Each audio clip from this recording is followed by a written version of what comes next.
my life. I gave birth to a beautiful baby girl and named her Kayla Marie. She was a happy and easygoing baby. Even back then, she loved to smile and laugh.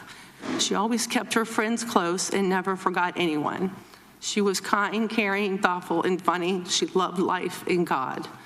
She showed the world that being yourself was okay, and you didn't have to follow everyone else.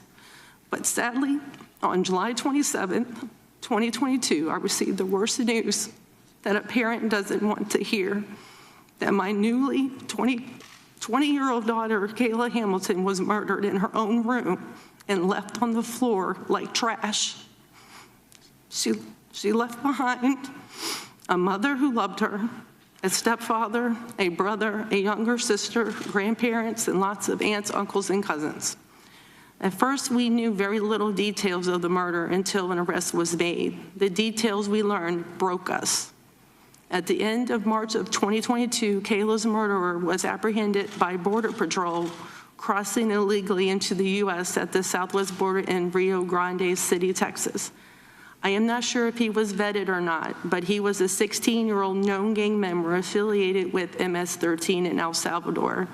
The MS-13 motto is kill, rape, and control.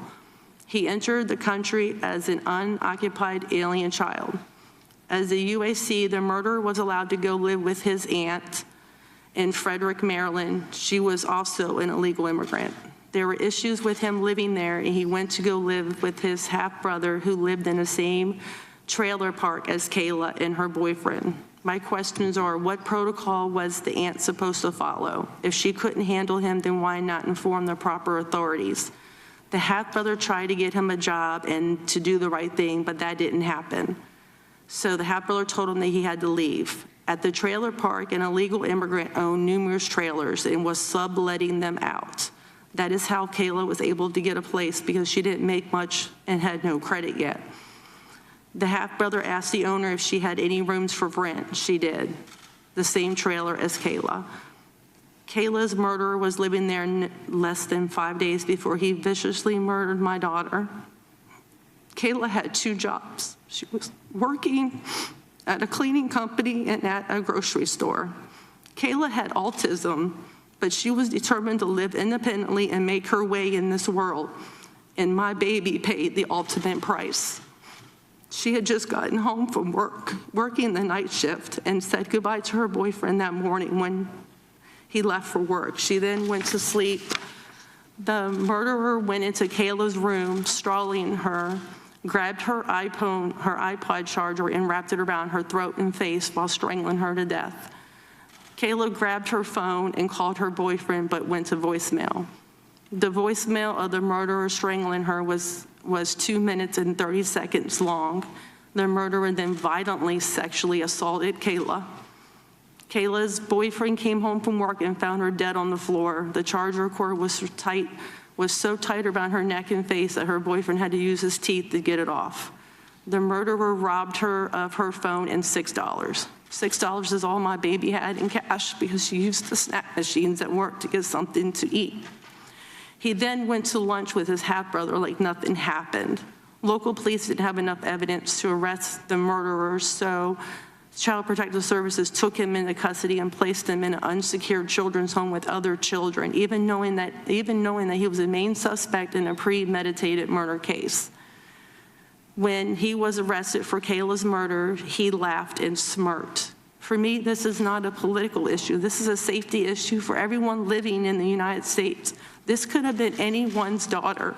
Kayla wasn't doing anything wrong, and she didn't deserve to be murdered. I don't want any other parent to live the nightmare that I am living. I am her voice now, and I am going to fight with everything I have to get her story told and bring awareness of the issue at the border. I will make sure her memory lives on. Murder itself is already taboo, but then you mention MS-13 and nobody wants to touch it. Nothing will change if nobody talks about the problem. The United States government has to secure our border. We need to properly vet all border crossers. The government could have placed a phone call to authorities in El Salvador and found out that he was a gang member, but they didn't. If we had stricter border policies, my daughter would still be alive today. Nothing will bring my daughter back, nor the pain, nor fix the pain I'm not having her here. But I want to prevent this from happening to someone else's child. This is about protecting everyone here in the United States. Thank you.